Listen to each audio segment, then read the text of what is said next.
ಬೆಂಗಳೂರಲ್ಲಿ ನಡೆದ ಮೆಟ್ರೋ ರೈಲು ಚಾಲನೆ ಸಂದರ್ಭದಲ್ಲಿ ಮುಖ್ಯಮಂತ್ರಿಗಳು ಹಾಗೂ ಪಿಎಂ ನಡುವೆ ಏಟು ಎದುರೇಟು ಕೊಟ್ಟಿರುವ ಘಟನೆ ಜರುಗಿದೆ. ಪ್ರಧಾನಿ ನರೇಂದ್ರ ಮೋದಿ ಅವರು ಭಾನುವಾರ ಬೆಂಗಳೂರಿನಲ್ಲಿ 3 ವಂದೇ ಮಾತರಂ ರೈಲಿಗೆ ಚಾಲನೆ ನೀಡಿದರಲ್ಲದೆ, ಇದೇ ಸಂದರ್ಭದಲ್ಲಿ ಹಳದಿ ಮೆಟ್ರೋ 3ನೇ ಹಂತಕ್ಕೂ ಕೂಡ ಚಾಲನೆ ನೀಡಿದ್ದಾರೆ.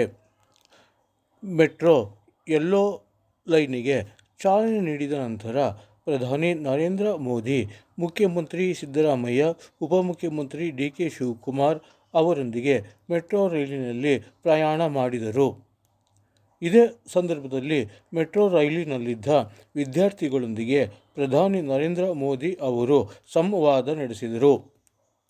ನಂತರ ಎಲೆಕ್ಟ್ರಾನಿಕ್ ಸಿಟಿ ಐಐಟಿ ಆಡಿಟೋರಿಯಂನಲ್ಲಿ ವೇದಿಕೆ ಕಾರ್ಯಕ್ರಮವನ್ನು ಆಯೋಜಿಸಲಾಗಿತ್ತು.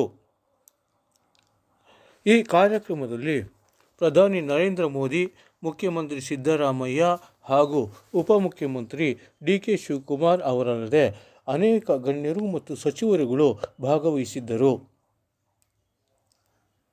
ಈ ಕಾರ್ಯಕ್ರಮಗಳಲ್ಲಿ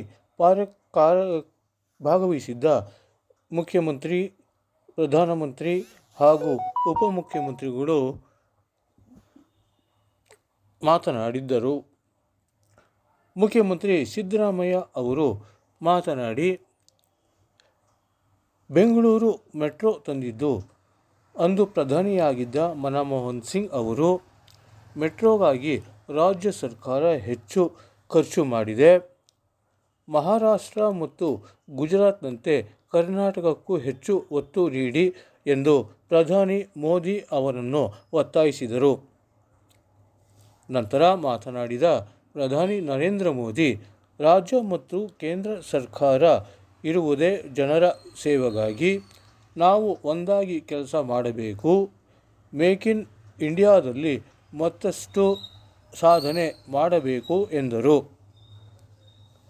ಅದಕ್ಕಾಗಿ ಬೆಂಗಳೂರು ಮತ್ತು ಕರ್ನಾಟಕವನ್ನು ಆಯ್ಕೆ ಮಾಡಿಕೊಳ್ಳಲಾಗಿದೆ.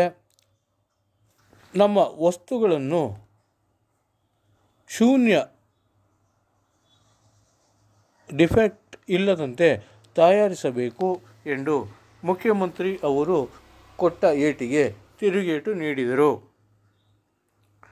ಒಟ್ಟಾರೆ ಏನೇ ಆದರೂ ಸಹ ಬೆಂಗಳೂರಿನಲ್ಲಿ ಮೆಟ್ರೋ, ಹಳದಿ ಮಾರ್ಗ ಹಾಗೂ ವಂದೇ ಮಾತರಂ ರೈಲಿಗೆ ಚಾಲನೆ ನೀಡುತ್ತಿರುವುದು ಸ್ವಾಗತಾರ್ಹ ವಿಚಾರವಾಗಿದೆ.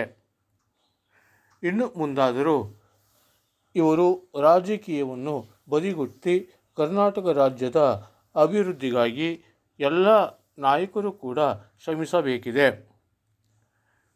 ಇದರಲ್ಲಿ ಯಾವುದೇ ರಾಜಕೀಯ ಮಾಡದೆ ಒಟ್ಟಾರೆ ರಾಜ್ಯದ ಅಭಿವೃದ್ಧಿಗೆ ಶ್ರಮಿಸಬೇಕಿದೆ.